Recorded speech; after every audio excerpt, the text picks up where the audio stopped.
આજનો ટોપિક છે amine સંયોજનોની બેઝિકતા. Students, આ જે એમાઇન સંયોજનો છે એ બેઝિક લાક્ષણિકતા ધરાવે છે. આ બેઝિક લાક્ષણિકતા જનરલી સમજાય કોની ઉપરથી? તો આમ આપણને ખ્યાલ છે કે બેઝ હોય એ જલીય દ્રાવણમાં OH- મુક્ત કરે. આ ખ્યાલ છે જ બધાને? હા. બેઝ હોય એટલે જલીય દ્રાવણમાં OH- આયનો મુક્ત થાય. એમાઇન સંયોજનોની બેઝિકતા એ OH- ઉત્પન્ન થવા ઉપર નહીં, પણ એમાઇનનું સામાન્ય સૂત્ર શું? RNH2. આમ તો ત્રણ પ્રકાર છે ને, RNH2 પ્રાથમિક એમાઇન, R2NH દ્વિતીયક એમાઇન અને R3N તૃતીયક એમાઇન. આ જે ત્રણ એમાઇન સંયોજનો છે, આ ત્રણ એમાઇન સંયોજનો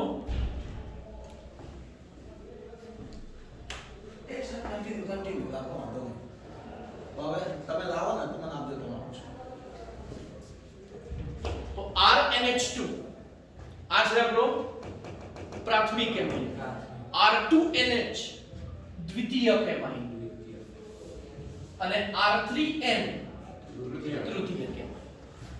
બરાબર? આ ત્રણ એમાઇન સંયોજનો છે. તો હવે આ જે ત્રણેય એમાઇન સંયોજનો છે, આ ત્રણેય એમાઇનમાં નાઇટ્રોજન એ બેઝિક લાક્ષણિકતા માટે જવાબદાર છે. કેવી રીતે?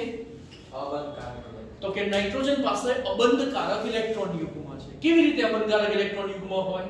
તો જો નાઇટ્રોજન પરમાણુ ક્રમાંક 7, ઇલેક્ટ્રોન રચના કહીએ હિલિયમ 2, 2s2 અને 2p3.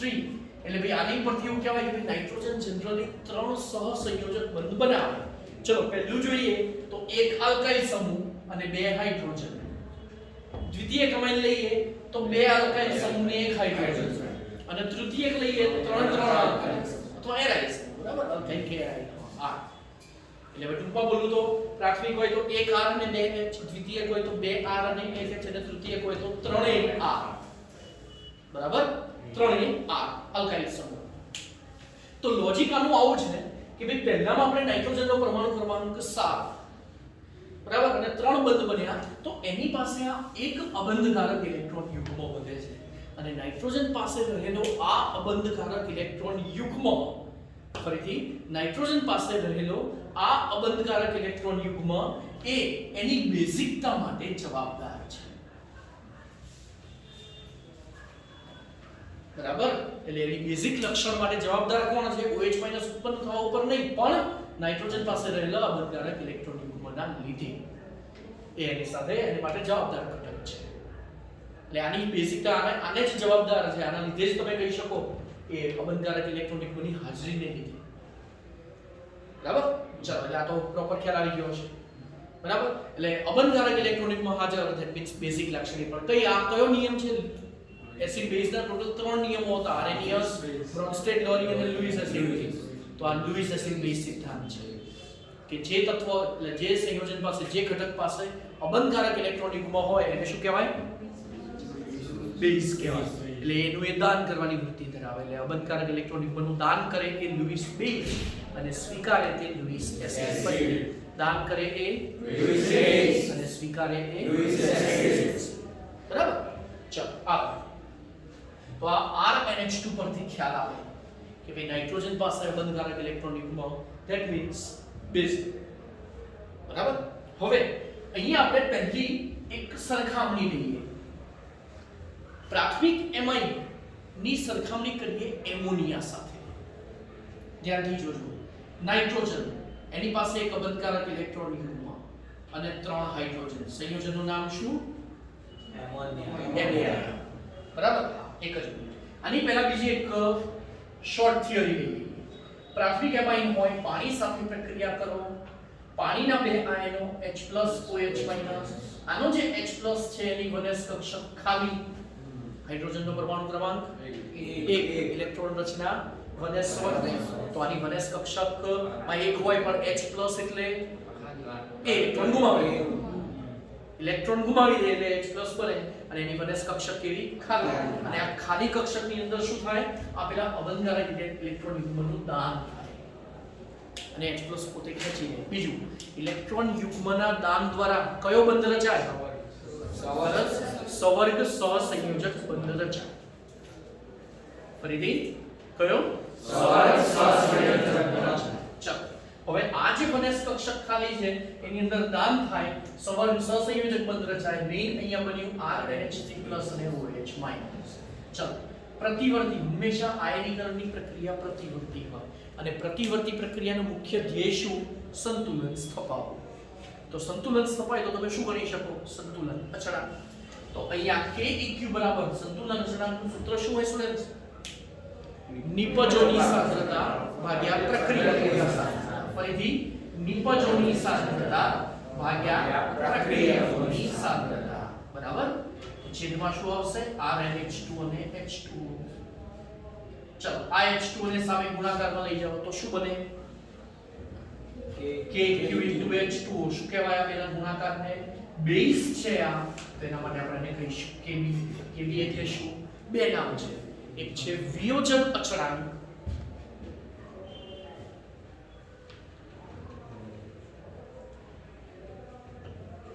અથવા બીજું છે આયનીકરણ અચળાંક.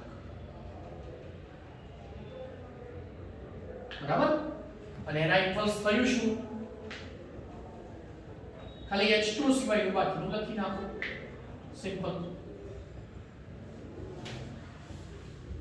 બરાબર? તો Kb ઇક્વલ્સ શું થયું? RnH3+ into OH- divided by RnH2. ખ્યાલ આવી ગયો? બરાબર? RH. તો આ Kb ઇક્વલ્સ થયું. કોઈને કઈ ડાઉટ? નહીં ને? ચાલો આગળ. તો આ Kb ઇક્વલ્સ થયું શું? RnH3+ OH- upon RnH2. હવે ધ્યાનથી જોજો. જેમ આયનોનું પ્રમાણ વધારે તેમ બેઝિક લક્ષણ વધારે. આયનોનું પ્રમાણ વધારે એટલે કે આયનોની સાંદ્રતા વધારે. બરાબર? એટલે એ રીતે શું થાય? Kb નું મૂલ્ય વધારે મળે. તો ઓવરઓલ થયું આવવાનું કન્ક્લુઝન, બેઝિક લક્ષણ ચલે છે Kb. જેના માટે Kb નું જે નાઇટ્રોજન યુક્ત સંયોજન માટે બેઝિક લક્ષણ વધારે હોય ધેટ મીન્સ એનું Kb નું મૂલ્ય વધારે હોય. એટલે હું તમને બે સંયોજનો આપી દઉં અને એમ કહું એકના માટે Kb ની વેલ્યુ છે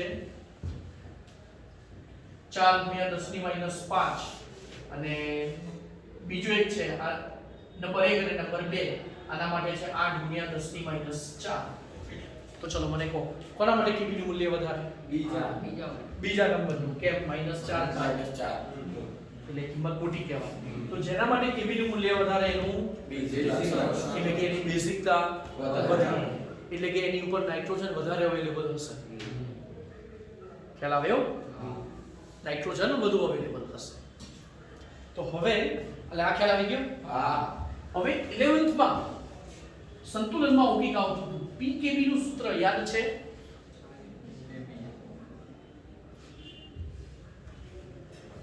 -log of Kb. pH નું સૂત્ર યાદ છે? હા. -log of H+. pOH નું સૂત્ર -log of OH-. બરાબર? pKa નું સૂત્ર -log of K. એટલે આ p ઓફ શું છે? -log. બરાબર? એટલે આ એક વિધેય છે. તમે p ઓફ બોલો છો, p પછી જે બી લખો છો -log of a થાય. હવે સમજ પડી? હવે પડી હશે. હા. એટલે અહીંયા pKb એટલે શું થશે? -log of Kb. Simple. pKb એટલે -log of Kb. આગળ.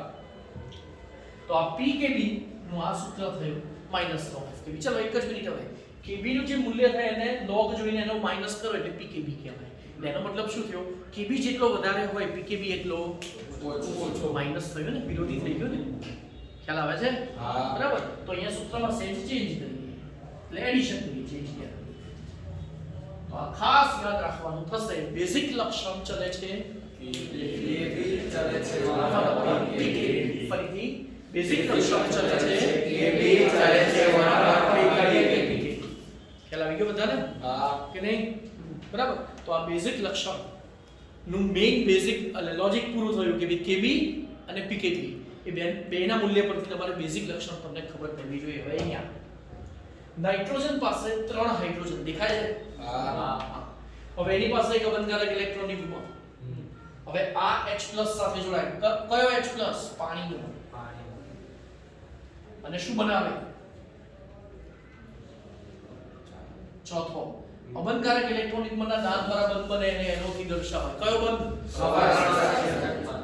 એટલે આ શું બન્યું આખું? NH+. સમજાય છે? હા. બીજું એક સંયોજન લખું છું. કયો એમાઇન? પ્રાથમિક. હમણાં જ કીધું. કયો એમાઇન? પ્રાથમિક. પ્રાથમિક એમાઇન હોય તો આની જ્યારે H+ સાથેનું જોડાણ થાય તો શું બને? NRH. સમજ પડી કે નહીં? હવે એક ખાસ એક વસ્તુ યાદ રાખીશું. શું? ધ્યાનથી જોજો.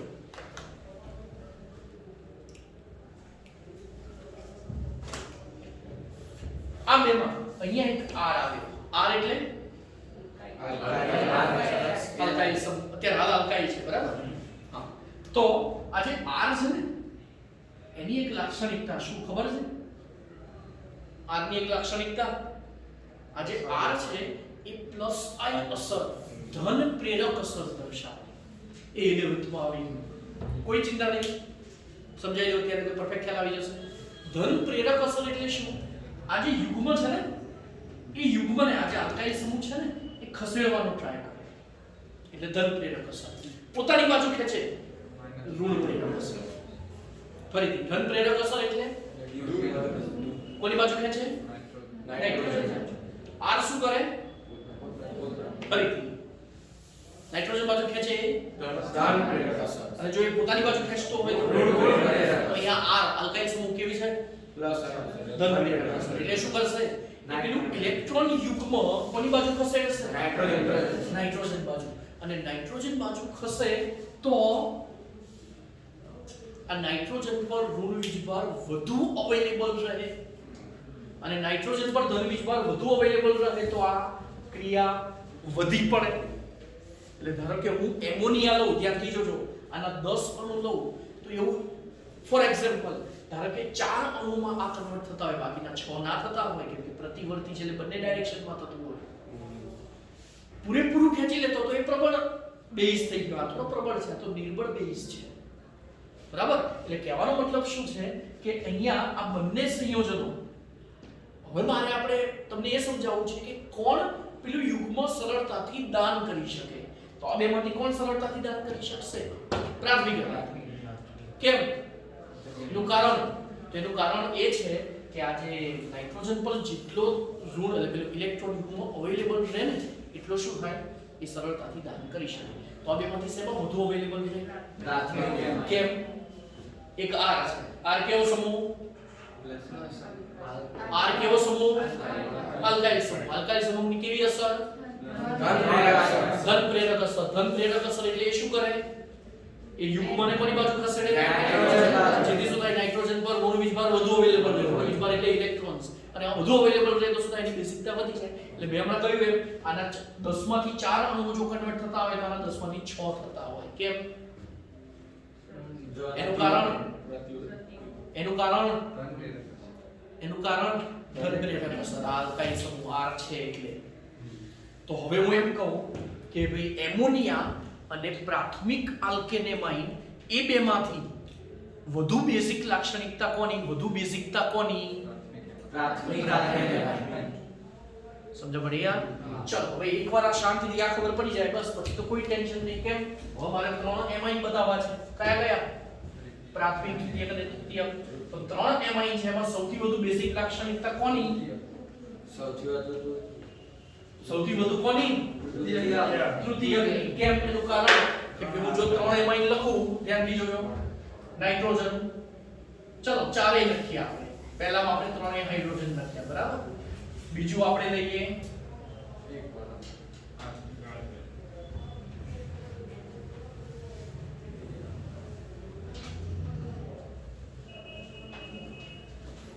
બરાબર. તો જો હવે પહેલામાં હું લખું છું શું 1R, બીજામાં 2R, અને ત્રીજામાં અને હવે જો હું ધન પ્રેરક અસર કહું તો આની કેટલી, આની અને આની 3. તો સૌથી વધુ બેઝિકતા કોની, ખબર પડી ગઈ, પણ કઈ, માત્ર વાયુમય અવસ્થામાં.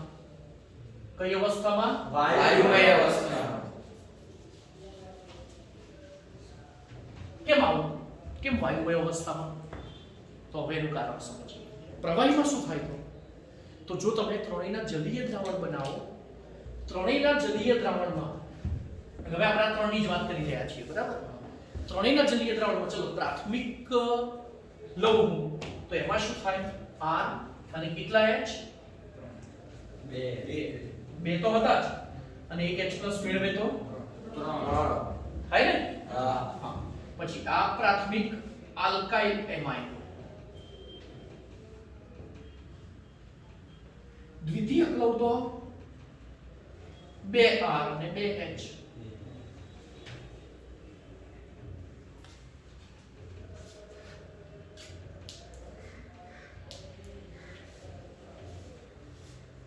અને તૃતીયક લઉં તો 3R અને એક જ H.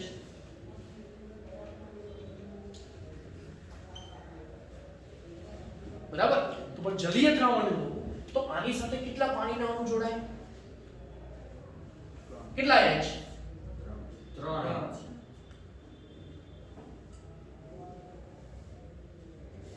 આની સાથે 2. હાઇડ્રોજન બંધી જોડાય અને આમાં. તો હવે આ ત્રણેયમાં સૌથી વધુ પાણીના અણુ શેમાં જોડાય, એટલે સ્થિરતા કોની વધારે હોય, એટલે જો પ્રવાહી સ્થિતિ લઉં હું,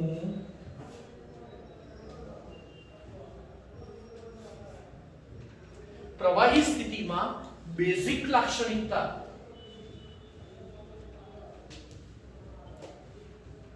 તો પ્રાથમિક સૌથી વધારે, દ્વિતીયક અને પછી તૃતીયક. બરાબર? પહેલા નંબર કયો આવે, પ્રાથમિક, બીજું દ્વિતીયક અને એના પછી તૃતીયક.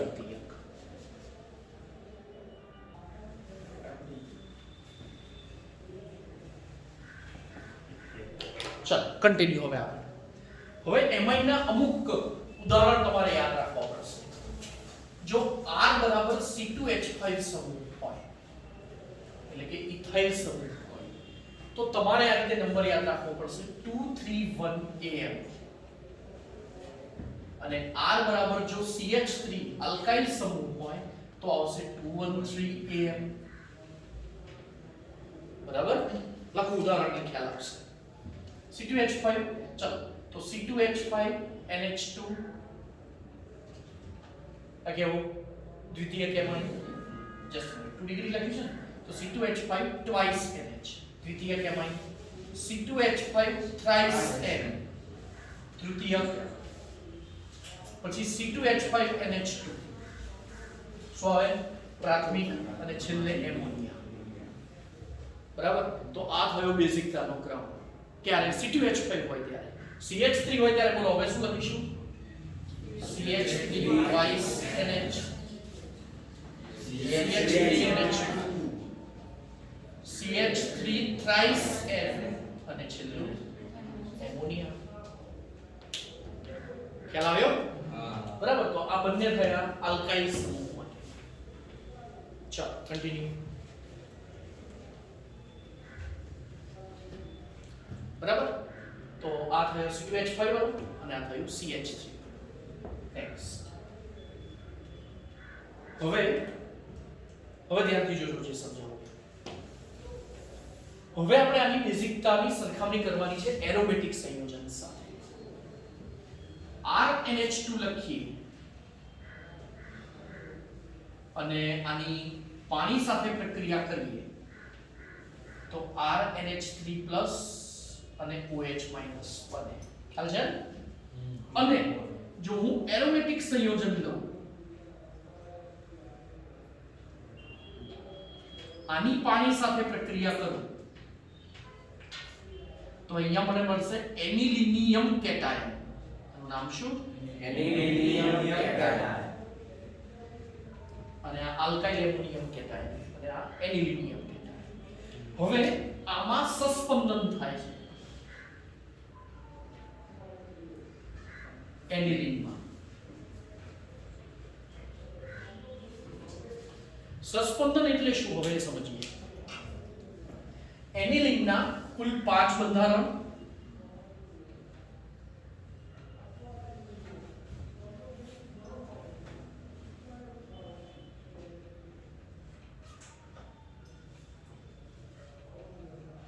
આ જે 5 બંધારણ છે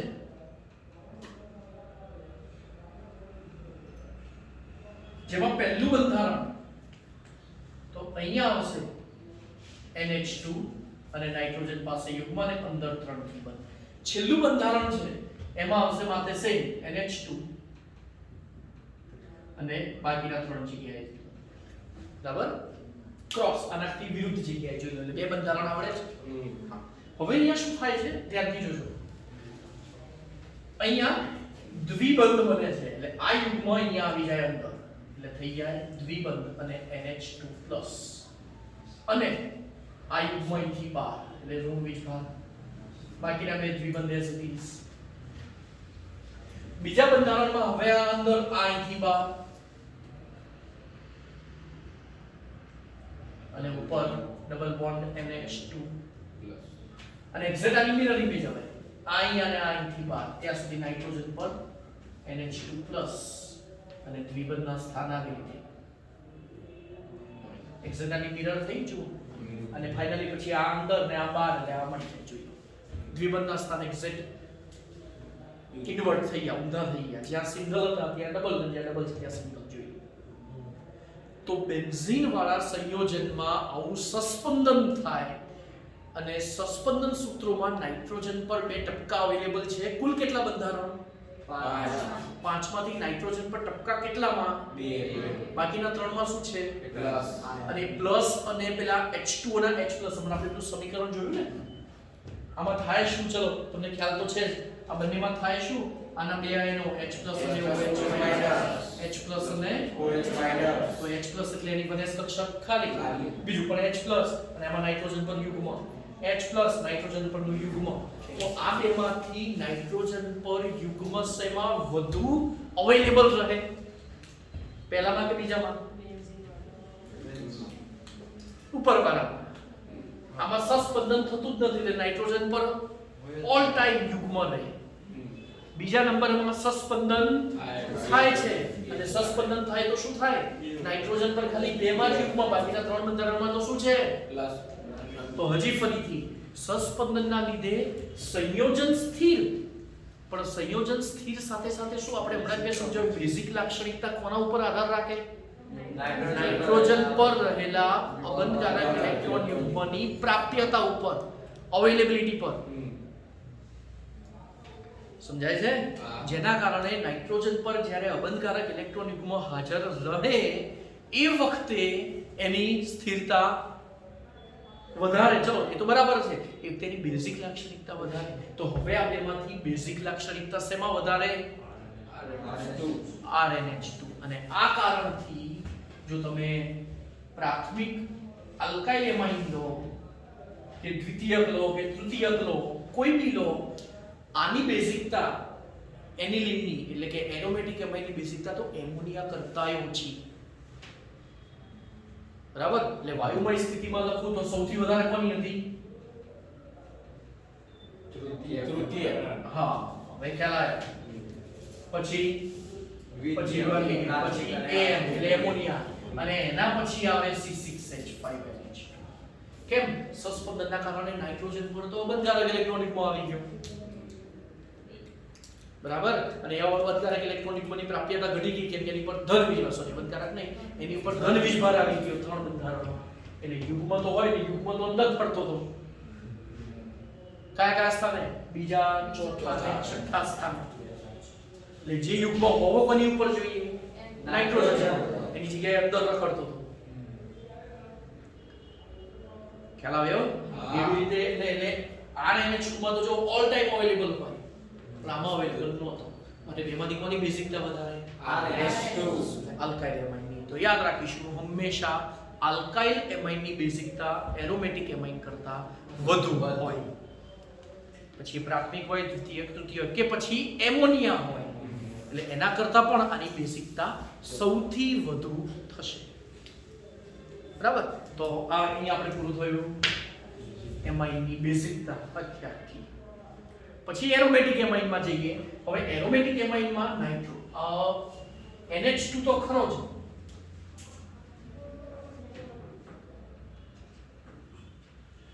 તો આની તો આ તો બેઝિક લાક્ષણિકતા ધરાવે છે, પણ જો ઓર્થોપેરા નિર્દેશક સમૂહ જોડાય ને, જેમ કે CH3,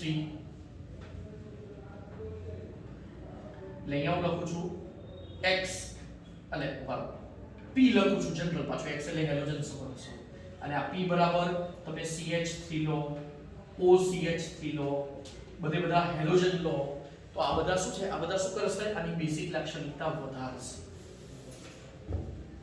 સમજ પડી? અને એસિડિક સમૂહ લેશો, મેટા નિર્દેશક સમૂહ લેશો,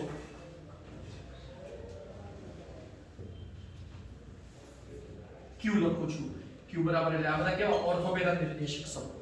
અને મેટા નિર્દેશક સમૂહ લઈએ, જેમ કે NO2, પછી SO3H, પછી COOH, બરાબર? તો આ બધા સમૂહ શું કરશે? બેઝિક લાક્ષણિકતા ઘટાડે. તો આ બધા સમૂહની હાજરી હોય તો બેઝિક લાક્ષણિકતા ઘટે, અને અહીંયા બેઝિક લાક્ષણિકતા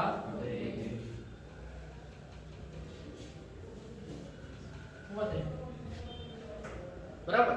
તો આજનો જે ટાર્ગેટ હતો એ પૂરો, જેમાં એમાઇન સંયોજનો કયા બેઝિક વધુ, કયા ઓછા બેઝિક, એ લોજિક આપણે અહીંયા પૂર્ણ થયું.